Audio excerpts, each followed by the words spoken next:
The ship was dead. Tai-Ho knew it the moment he stepped through the airlock. No hum of engines. No flicker of emergency lights. Just silence and the smell of old blood. He moved through the corridors with his flashlight cutting through the darkness. His boots made soft sounds on the metal floor. The walls were covered with marks from weapons fire. Someone had fought here. Someone had lost. "Bora, what am I looking at?" he asked quietly. His ship's AI responded through the small device in his ear. "Slaver vessel. Krell Syndicate markings. Abandoned approximately 3 days ago based on atmospheric decay." Tai-Ho felt his jaw tighten. He hated slavers. Every decent person in the galaxy hated slavers. But the Krell Syndicate was the worst of them all. They took anyone they could catch and sold them to the highest bidder. Men, women, children, it did not matter to them. Any life signs? Negative. Hull breach in sections 4 through 7. No atmosphere. If anyone was here, they are gone now. Tai-Ho continued forward anyway. He was a salvage pilot. His job was to find useful things on dead ships and sell them for credits. It was not glamorous work. It was not safe work, but it was honest, and it kept him flying. He searched the crew quarters first. Nothing valuable. Then the engine room. Some parts he could use. He loaded them into his bag and moved toward the cargo hold. The door was locked. Not just locked. Sealed with 3 separate security codes. "That is strange," Bora said. "Slavers do not usually protect cargo this heavily. They want quick access for inspections, unless the cargo is special." Tai-Ho pulled out his cutting tool and started working on the door. It took him 20 minutes to break through. When the door finally opened, he stepped inside and stopped. The cargo hold was empty except for one thing. A containment pod sat in the center of the room. It was the kind used to transport dangerous prisoners. Heavy restraints. Reinforced walls. A small window near the top. Tai-Ho walked closer.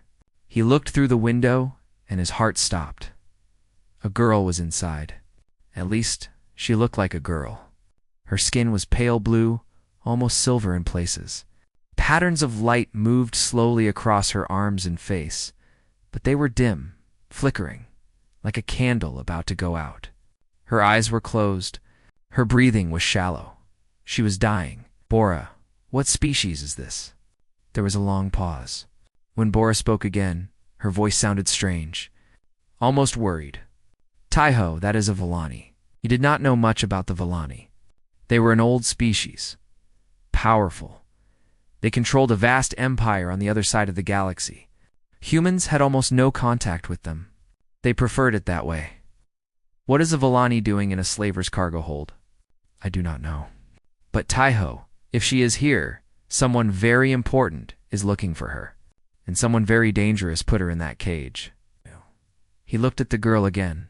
She could not be older than a teenager by human standards. Small, fragile, alone in the dark for days without food or water, he did not think about politics. He did not think about danger. He only thought about the fact that she was suffering. How do I open this thing? The lock requires a genetic key. You cannot open it without the captain's DNA. Tai-Ho looked around the cargo hold. He found a heavy piece of pipe on the floor. He picked it up. Tai-Ho, what are you doing? Opening it. Swung the pipe at the lock. Once, twice, 3 times. The metal bent. Sparks flew. On the 5th swing, something cracked. On the 7th, the lock broke apart. The pod hissed open. The girl fell forward. Tai-Ho caught her before she hit the ground. She weighed almost nothing. Her skin was cold. The lights on her body flickered faster now. Like she was scared. Her eyes opened. They were violet. Deep and strange and full of fear. "Please," she whispered. Her voice was weak. "Please do not hurt me." Tai-Ho held her gently. "I am not going to hurt you. I am here to help. Can you stand?" She shook her head. "They took everything. My strength, my light. I cannot move. Then I will carry you." He lifted her carefully and started walking back toward his ship. She was so light, like carrying a child. Her head rested against his shoulder. "Why?" she asked. "Why would you help me? You do not know me." Taiho did not slow down. "Because you needed help. That is enough." She was quiet for a moment. Then she said, "You are human." "Yes, humans are dangerous." "Everyone says so." He almost smiled. "Everyone is right. But not all danger is bad." They reached the airlock. Taiho was about to step through when he heard the sound. Engines. Multiple ships. "Coming fast, Bora. Talk to me." 3 vessels approaching. Krell Syndicate signatures. They must have left a beacon on the ship. Taiho, they are coming for her. He looked at the girl in his arms. Her violet eyes were wide with terror. "They will kill you," she said. "They will kill you for taking me. You should leave me here. Save yourself." Taiho walked through the airlock and into his ship. "I do not leave people behind." He placed her in the passenger seat and strapped her in. Then he ran to the cockpit. The Morning Star was old, beaten, held together with spare parts and hope. But she was fast when she needed to be. "Bora, get us out of here," already calculating escape routes. "But Taiho, those ships are heavily armed. We cannot fight them." "Then we will not fight. We will run." The engines roared to life. The Morning Star pulled away from the dead slaver vessel, just as the first enemy ship came into view. It was huge. Covered with weapons, they fired. Taiho threw the ship into a spin. The shots passed by so close he could see the light through the window. He pushed the engines harder. The Morning Star screamed in protest. "Warning," Bora said. "Engine temperature critical. Just a little more." Another shot. This one hit the back of the ship. Alarms blared. Something exploded. "We lost the secondary thruster," Bora reported. "Taiho, we cannot outrun them." He looked at the navigation screen. The hollow nebula was nearby. A massive cloud of gas and dust where sensors did not work. Where ships got lost and never came back. "We're going into the nebula. That is suicide." "Maybe. But staying here is certain death." He turned the ship toward the swirling darkness. The enemy vessels followed for a moment. Then they stopped. Even slavers were not crazy enough to enter the hollow nebula. The Morning Star disappeared into the clouds. Taiho finally let himself breathe. His hands were shaking. His heart was pounding. But they were alive. He walked back to check on the girl. She was still in the passenger seat. Still pale. Still weak. But her eyes were open, and the lights on her skin were a little brighter than before. "We made it," he said. She looked at him like she could not believe he was real. "You saved me. You risked your life for a stranger. No one has ever done that for me." Taiho sat down across from her. "What is your name?" "Lyra, I am Taiho. Rest now, Lyra. You are safe." She closed her eyes. A single tear rolled down her silver cheek. "Thank you," she whispered. "Thank you, Taiho." He watched her sleep and wondered what he had gotten himself into. 3 days passed inside the nebula. Taiho kept the ship moving slowly, carefully avoiding the dense clouds of gas that could destroy them. The sensors were useless here. He had to fly by instinct alone. Lyra grew stronger. The lights on her skin became brighter. She could walk now, though she was still weak. She spent most of her time sitting in the cockpit watching Taiho work. "You fly well," she said on the 3rd day. "Better than our pilots?" Taiho kept his eyes on the darkness ahead. "I have been flying since I was 16. You learn a few things after 13 years. 13 years. That is nothing. I have been alive for 47 cycles." He glanced at her. "You do not look 47. Vellani age differently than humans. We live for thousands of years. I am still considered young. A child, really." Taiho shook his head slowly. "The galaxy is a strange place." On the 4th day, they finally emerged from the nebula. Stars filled the viewport, beautiful and cold and endless. Taiho checked the navigation system and set a course. "Where are we going?" Lyra asked. "Vellani space. I am taking you home." She stared at him. "That is 3 weeks of travel." through dangerous territory. You would do that for me? You need to go home. I have a ship. It is simple. Lyra was quiet for a long moment. Then she said, I have not told you who I am. You said your name is Lyra? My full name is Princess. Lyra of the Third House, daughter of Sovereign Empress Nea, fourth in line. To the throne of the Villani Empire, Taiho's hands froze on the controls. He turned to look at her slowly. You are a princess. Yes. The princess of one of the most powerful empires in the galaxy. Yes. He rubbed his face with both hands. Great. Wonderful. Now I am a human who kidnapped an alien princess. Your mother is going to have me executed. Lyra shook her head quickly. No, I will tell her the truth. You saved me. You protected me. She will understand. Will she? Because from what I hear, the Villani do not like humans very much. Lyra looked away. It is true. My people fear humans. They think you are dangerous, unpredictable, like wild animals that cannot be controlled. Taiho laughed bitterly. They are not wrong. But you are not like that. You are kind. Kindness and danger are not opposites, princess. Humans can be both at the same time. That is what makes us scary. The days passed slowly. Taiho worked on repairing the ship. The shot that hit them had done real damage. The secondary thruster was destroyed. Several systems were failing, but he kept everything running with skill and stubbornness. Lyra watched him work. She asked questions, many questions, about humans, about Earth, about his life. Why did you become a salvage pilot? She asked one evening. Taiho was under a control panel, replacing wires. I used to be a military engineer. I built things, fixed things. Then I left and started doing this. Why did you leave? He did not answer for a long time. When he finally spoke, his voice was quieter. I had a sister. Her name was Bora. She was a pilot in the fleet. 4 years ago, her ship was attacked by raiders. I was supposed to be on that ship. I was supposed to be there to fix the engines when they failed. But I was late. I missed the launch. Lyra waited silently. The engines failed during the battle.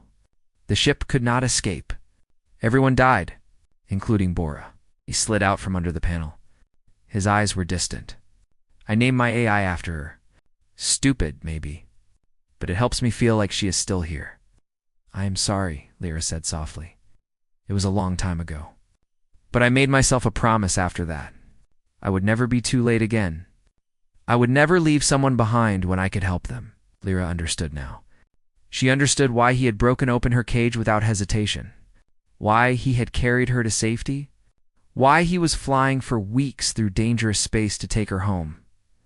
You are a good person, Taiho. He smiled sadly. I try to be. On the 8th day, they were attacked. 2 ships appeared from behind an asteroid field. Krell Syndicate. They had been hunting. Bora, evasive action, Taiho said calmly. The morning star turned hard. Shots flew past them. One hit the hull. Alarms screamed. We cannot take another hit like that, Bora warned. Taiho looked at the asteroid field. It was dense, dangerous, full of spinning rocks that could crush a ship in seconds. We are going in. Taiho, that is extremely inadvisable. Do you have a better idea? Bora did not answer. The morning star dove into the asteroid field. Taiho's hands moved faster than thought. He dodged left, right, up, down. Rocks flew past the viewport, so close Lyra could see the cracks in their surface. The enemy ships followed. They were bigger, slower, less agile. One of them clipped an asteroid. It spun out of control and exploded against a larger rock. The second ship kept coming. He is persistent, Bora observed. So am I. Taiho spotted what he was looking for. A narrow gap between 2 massive asteroids. Barely wide enough for his ship, not wide enough for theirs. He flew straight toward it. Taiho, Bora said. The probability of surviving that gap is approximately 12%. I like those odds. Lyra grabbed the armrest. Are you insane? Probably. He hit the boosters. The Morning Star shot forward like a bullet. The gap approached. Closer, closer. They went through. Metal scraped against rock. The ship shook violently. Something tore off the exterior, but they made it through. Behind them, the enemy ship tried to follow. It was too big. It crashed into the asteroids and disappeared in a ball of fire. Taiho let out a breath he did not know he was holding. Lyra stared at him with wide eyes. How did you do that? Humans are stubborn. We do not know when to quit. That is terrifying, I know. On the 15th day, they reached the edge of Villani space. Taiho slowed the ship and looked at the stars ahead. Somewhere out there was an empire that feared his species. Somewhere out there was a mother waiting for her daughter. Are you ready? He asked. Lyra nodded. Are you? No, but we are going anyway. Push the engines forward. The Morning Star crossed into Villani territory within minutes. Sensors detected something. Ships. Many ships. A whole fleet appeared around them like ghosts. This is Villani Border Command, a cold voice said over the radio. Human vessel, you are in violation of sovereign space. Power down your engines and prepare to be boarded. Taiho raised his hands slowly. Here we go. Lyra stood up. Her lights were bright now. Bright and strong. Let me talk to them. She walked to the communication panel and pressed the button. This is Princess Lyra of the Third House. I am aboard this vessel. The human is my protector. He saved my life. I demand safe passage to the homeworld. There was a very long silence. Then the voice returned. It was different now. Shocked. Princess Lyra, we thought you were dead. The Empress has been searching for you for weeks. I am alive because of this human. Take us to my mother. The fleet parted. A path opened through the ships. Taiho looked at Lyra. I guess being a princess has its advantages. She smiled for the first time since he met her. Sometimes, they flew forward into the unknown. The Villani homeworld was beautiful. Taiho had seen many planets in his years of traveling the galaxy. Rocky worlds. Ice worlds. Dead worlds covered in dust and silence. But he had never seen anything like this. The planet glowed. Not from artificial lights like human cities. The glow came from the planet itself. The forests shimmered with bioluminescence. The ocean sparkled with colors that had no names in human language. Even from orbit, Taiho could feel something ancient and powerful radiating from below. Welcome to Valora, Lyra said softly. The heart of the Empire. It is beautiful. It is home. The escort fleet guided them down through the atmosphere. Clouds parted around the ship like curtains opening on a stage. Below, a city appeared. Towers of crystal rose toward the sky. Bridges of light connected them. Ships moved silently through the air like fish swimming through water. Taiho felt small. Smaller than he had ever felt before. They landed on a platform near the largest tower. The moment the ship touched down, soldiers surrounded them. Dozens of them. All wearing armor that glowed with the same light as Lyra's skin. All carrying weapons pointed at the Morning Star. Stay calm, Lyra said. Let me handle this. I do not think I have a choice. The airlock opened. Lyra stepped out first. The soldiers immediately lowered their weapons and dropped to one knee.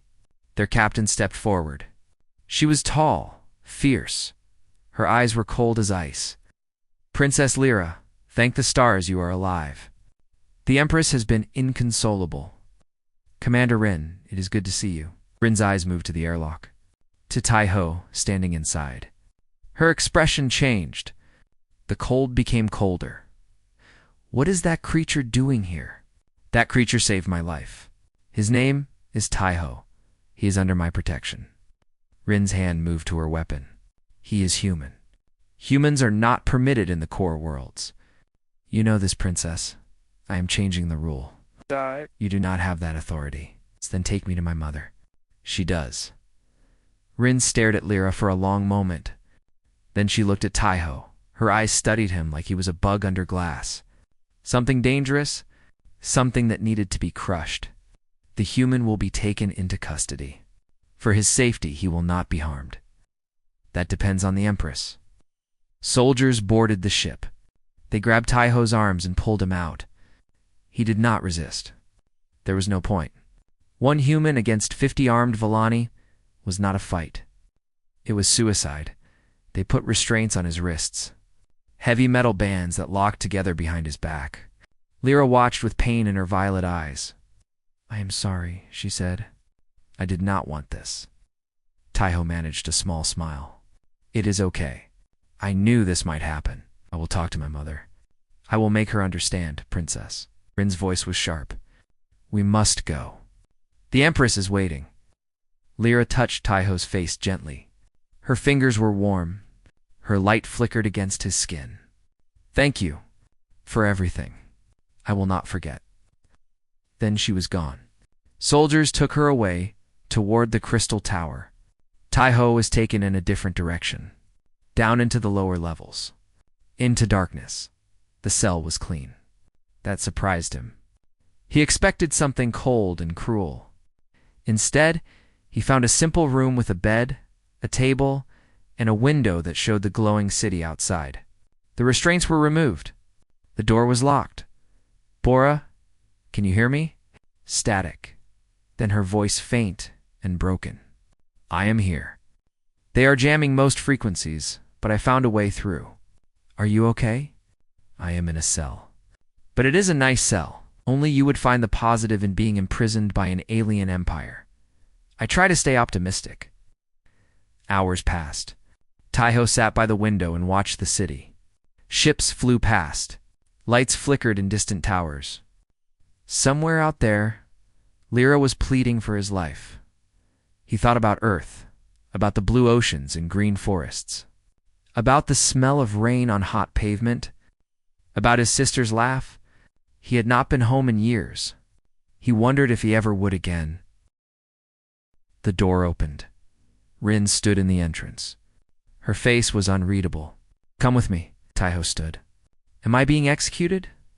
"The Empress will decide your fate." "Not me? You sound disappointed." Rin's jaw tightened. "I have studied humans. I know what your species is capable of. War. Destruction.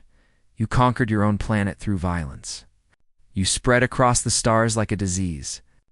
You are the most dangerous species the galaxy has ever seen." Taiho walked toward her slowly. "And yet one of us saved your princess. Strange, isn't it? It changes nothing. Maybe not." They walked through endless corridors. Crystal walls reflected their images. Guards stood at every corner. Everyone stared at Taiho, the human, the monster from the stories. Finally, they reached a massive door. It was carved with symbols Taiho did not understand. Ancient symbols. Sacred symbols. "Beyond this door is the throne of stars," Rin said. "The seat of power for 10,000 years. No human has ever entered this room. You should be honored. I should be terrified. That too." The doors opened. The chamber was vast. So vast that Taiho could not see the ceiling. Stars floated in the air around him. Not projections. Real stars. Tiny suns held in place by technology beyond human understanding. At the far end of the chamber sat a throne. And on that throne sat the Empress. Naya was ancient. Taiho could feel it in his bones. She had existed when humans were still living in caves. She had watched civilizations rise and fall. Her eyes held the weight of countless centuries. She was also beautiful. Terrifyingly beautiful. Her skin glowed like moonlight. Her hair flowed around her like liquid silver. When she looked at Taiho, he felt like she could see every thought in his head. "So," she said. Her voice filled the chamber like music, like thunder. "This is the human who touched my daughter." Taiho walked forward. His legs felt weak. His heart was pounding. But he kept walking until he stood before the throne. "I did not touch her inappropriately, Your Majesty. I carried her to safety. There is a difference." Whispers erupted around the chamber. Hundreds of Villani nobles stood in the shadows. None of them could believe what they were hearing. A human, speaking back to the Empress, Naya's expression did not change. You have courage. Or stupidity. I am not sure which. Both. Probably. Why did you save her? You could have ransomed her. You could have sold her location to our enemies. You could have earned wealth beyond imagination. Instead, you risked your life. Again and again. For a stranger, Taiho met her ancient eyes. He did not look away, because she was scared and alone. Because she needed help. Because I could help. That is all. No politics. No schemes. Just a person in trouble, and another person who could do something about it. Naya leaned forward slightly. You expect me to believe that humans are capable of such simple kindness? I do not expect you to believe anything. I'm just telling you the truth. The chamber was silent. Every eye was on them. Every breath was held. Lyra stepped forward from somewhere in the crowd. Mother, please. He saved me. Without him, I would be dead. Or worse. Naya looked at her daughter. Something softened in her eyes. Just a little. Just for a moment. We'll continue this tomorrow, she said. Take the human back to his quarters. Do not harm him. Rin bowed. Yes, Your Majesty. His guards led Taiho away. He looked back at Lyra. She was crying. Silver tears rolled down her silver cheeks. I will fix this, she mouthed silently. I promise. The doors closed behind him. Taiho did not sleep that night. He sat by the window and watched the stars. Real stars. Distant suns that burned millions of miles away. He wondered which one was Earth's sun. He wondered if anyone back home knew where he was. Probably not. Probably no one cared. When morning came, the door opened. Rin stood there again. But something was different this time. She looked confused, uncertain, like someone had shaken her understanding of the universe. The Empress will see you now. Should I be worried? I do not know anymore. They walked the same corridors as before. But this time, Rin walked beside him instead of behind him, like an escort instead of a guard. Something happened, Taiho said. Princess spoke to the Empress all night. She told her everything. Every detail of your journey together. Every time you protected her, every time you risked your life, Rin paused. She begged for you, cried for you. In 47 years, I have never seen Princess Lyra cry. She is stronger than she looks. Yes, and apparently so are you. The doors to the throne of stars opened. The chamber was different today. The floating stars were gone. Instead, sunlight poured through crystal walls.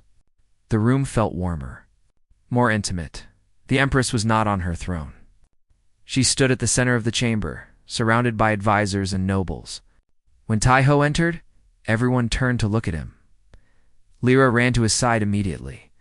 Her eyes were red from crying, but she was smiling. It is okay, she whispered. She listened. She really listened. Princess Naya said, Step back. Lyra obeyed. But she stayed close enough that Taiho could feel her warmth. The Empress approached him. She moved with perfect grace. Every step was deliberate. Every movement was controlled.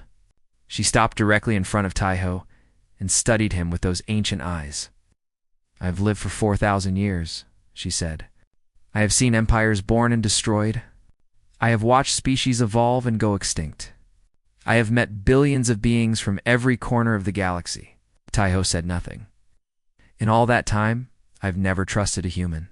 Your species is chaos given form. You adapt. You survive. You overcome. No matter what the universe throws at you, you refuse to die. It is terrifying. We call it stubbornness. Call it madness. Naya's expression shifted. Something almost like respect appeared in her eyes. But I've also never heard of a human who saved a stranger without expecting anything in return. My analysts have reviewed every record of human contact, every negotiation, every treaty, every war. Humans always want something. Always. Not all of us. So my daughter tells me. Naya glanced at Lyra. She told me many things last night. She told me about your journey, about the battles, about the way you flew through an asteroid field with 12% survival odds, about the way you held her when she was afraid. Taiho remained silent. She told me about your sister, about why you became who you are, about the promise you made to never leave anyone behind. His throat tightened. She told me something else. Something that changed my perspective entirely. Naya's voice softened. Just slightly. Just enough. She told me he saved me, Mom. The chamber went silent. Every noble, every advisor, every guard, they all stared in shock. My daughter has not called me that in 30 years, Naya continued. Not since she was a child. She uses my title, not my name. The formal addresses required by protocol, but not that word. Not until last night. Taiho looked at Lyra. Tears were rolling down her cheeks again, but she was still smiling. You gave her something, Naya said. Something I could not give her with all my power. All my wealth, all my empire. You gave her proof that kindness exists, that not everyone wants to use her, that a stranger can become a friend. I did not do anything special. That is exactly what makes it special. I just stepped back. Commander Rin, present the evidence. Rin stepped forward. She touched a device on her wrist. Holographic images appeared in the air. Battle recordings from the slaver ship, from the asteroid field, from every moment of their journey. The humans' tactical decisions were analyzed by our best strategists, Rin said. Her voice was professional, neutral. Every action he took was designed to protect the princess. He put himself in danger repeatedly. He sustained injuries that should have disabled him. He continued fighting anyway. Images showed Taiho's wounds. Burns on his arms from the welding torch fight. Cuts on his face from flying debris. Bruises covering his body. He never complained, Rin continued. He never asked for treatment. He simply kept going. Our analysts concluded that his survival was statistically impossible. He should have died at least 4 times during the journey. Naya looked at Taiho. What do you have to say? I got lucky. No, you're stubborn. You refused to give up. You refused to let my daughter die. The Empress raised her hand. The holograms disappeared. I would like to offer you something. I do not want a reward. That is why I want to give you one. Naya smiled. It was a small smile, ancient and sad and knowing. What do you want, human? I can give you wealth beyond measure. Territory in the outer systems, a fleet of ships, a title in our empire. Name anything, and it is yours. Taiho thought for a moment. The entire chamber waited. I want repairs for my ship, and permission to leave. Silence. That is all. Naya asked. That is all. Lyra stepped forward. You are leaving? Just like that? Taiho turned to face her. He knelt down so they were eye level, just as he had done on the ship, just as he had done every time she was scared. You have a life here, princess. A family who loves you. A future. You are going to do amazing things. I know it. But what about you? I am just a salvage pilot from a backwater planet. I do not belong in an empire. I belong out there, among the stars. But I will remember you, Lyra, every day. That is enough for me. Tears spilled from her violet eyes. I do not want you to go. I know. But sometimes the people who help us have to leave. That does not mean they stop caring. He stood and turned back to the Empress. Naya was watching him with an expression he could not read. You are a strange creature, Taiho. I have never met anyone like you, human or otherwise. I will take that as a compliment. It was meant as one. Naya raised her voice so the entire chamber could hear. Let it be known throughout the empire. This human Taiho is declared a friend of the throne. He will have free passage through any Villani territory. Any citizen who harms him will face the full wrath of the crown. Gasps echoed through the chamber. This is not a political gesture, Naya continued. This is personal. This man showed my daughter that kindness exists in this cold universe. For that, he has earned my eternal gratitude. Taiho bowed his head. Thank you, Your Majesty. Thank you, Taiho, for bringing her home. For the first time in 4,000 years, the Empress bowed to someone else. The chamber erupted in whispers, in shock, in disbelief, but Taiho only saw Lyra standing in the sunlight, tears on her face and hope in her eyes. The engineers worked on the Morning Star for 3 days. They replaced every damaged system. They upgraded the engines. They reinforced the hull with materials Taiho had never seen before. When they were finished, his old ship looked almost new. "We could have given you a better vessel," Rin said. She stood beside him on the landing platform, watching the final repairs. A warship. A cruiser. Something worthy of a friend of the throne. "This ship is mine. It has history. Memories. I would not trade it for anything." Rin nodded slowly. She seemed different now. Less hostile. Almost respectful. "I was wrong about you." "Were you?" "I thought all humans were the same. Dangerous, violent, unable to care about anything but themselves." "I was wrong. You are still dangerous. But you use that danger to protect others. That is something I understand." Taiho looked at her. "Thank you, Commander. That means a lot. Do not make me regret it." The day of departure arrived. Taiho walked to his ship alone. He had said his goodbyes to the engineers, to Rin, to the guards who had watched over him. But there was one person he had not said goodbye to yet. Lyra was waiting by the airlock. She looked different, stronger. Her skin glowed brighter than before. The frightened girl he had found in that cage was gone. In her place stood someone who knew her own worth. Someone who had seen the best and worst of the universe and chosen to believe in kindness anyway. "You're going to leave without saying goodbye," she said. "Goodbyes "Are hard. That is not a good excuse." "No, it is not." They stood in silence for a moment. The wind carried the scent of flowers Taiho could not name. Music played somewhere in the distance. The city hummed with life all around them. "I am going to miss you," Lyra said. "I am going to miss you too." "Will you ever come back?" Taiho looked up at the sky. The stars were invisible in daylight, but he knew they were there, waiting for him. "I do not know. The universe is big. I go where the work takes me." That is not a real answer. It is the only honest one I have. Lyra reached into her robe and pulled out something small. A crystal pendant on a silver chain. It glowed with soft violet light. The same color as her eyes. "This is a memory stone," she said. "My people use them to remember important things. Important people. I made this one for you." She placed it in his palm. It was warm, almost alive. "When you hold it, you will feel me. My light, my warmth. No matter how far apart we are, this will connect us." Taiho closed his fingers around the pendant. He felt something pulse against his skin. Like a heartbeat. Like a promise. "I cannot accept this." "You already have." He looked at her. Really looked at her. This strange, ancient young girl who had changed his life in ways he was only beginning to understand. "You know," he said slowly, "when I found you in that cage, I did not think about rewards. I did not think about empires or politics or anything like that. I just saw someone who needed help, I know. But now I realize something." Paused. "You saved me too." Lyra tilted her head.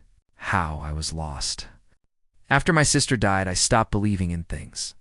In people, in the future. I was just going through the motions. Surviving instead of living." He looked at the pendant in his hand. "You reminded me why I became who I am. Why I made that promise? You showed me that it still matters." Tears appeared in Lyra's eyes. Silver and bright. "So thank you," Taiho said, "for letting me save you. For giving me something to believe in again." Lyra threw her arms around him. She was small. Her head barely reached his chest, but her embrace was fierce, strong, full of everything she could not put into words. Taiho hugged her back. He held her the way he used to hold his sister, gently, protectively, like she was the most precious thing in the universe. "Take care of yourself, princess. Take care of yourself, Taiho." She let go, stepped back. wiped her tears with the back of her hand. Tai-ho walked up the ramp and into his ship. He placed the pendant around his neck. It rested against his heart, warm and pulsing. The cockpit felt familiar, comfortable, like coming home. "Bora, are you there?" "Always." His AI's voice was clear now. No more jamming. No more static. The Villani engineers did excellent work. All systems are functioning at 140% efficiency. That should not be possible, but apparently it is. Good. Set a course for the outer rim. I need to find some work. Already done. Bora paused. Tai-ho, for what it is worth, I am proud of you. You are an AI. You do not feel pride, and I am simulating it very convincingly. A real laugh. It had been years since he laughed like that. The engines roared to life. The Morning Star lifted off the platform. Through the viewport, Tai-ho could see Lyra standing below. She was waving. Her lights were bright enough to see, even from this height. He raised his hand in farewell. The ship climbed higher. The city grew smaller. The planet became a glowing sphere, then a distant point of light. And then it was gone, lost among the countless stars. Tai-ho flew in silence for a long time. He thought about everything that had happened. The cage, the escape, the battles, the Empress. The pendant warm against his chest. Bora, yes. Do you think I made the right choice? Leaving instead of staying? I think you made the only choice you could make. You are not meant for thrones and palaces, Tai-ho. You are meant for this. The stars, the silence, the freedom, and the loneliness. You are not alone. You have me. And now you have her too. In a way, he touched the pendant through his shirt. He could feel it pulsing, like a second heartbeat, like a reminder that somewhere across the galaxy, a princess was thinking of him. Yeah, he said softly. I guess I do. Months passed. Tai-ho returned to his old life. Salvage jobs, cargo runs, the occasional rescue mission when he found someone in trouble. His reputation grew. People started calling him the human who saved the princess. He hated the name, but it brought him good work. One evening, his communication panel lit up. An incoming transmission on a secure channel. Very secure. Military-grade encryption. He accepted the call.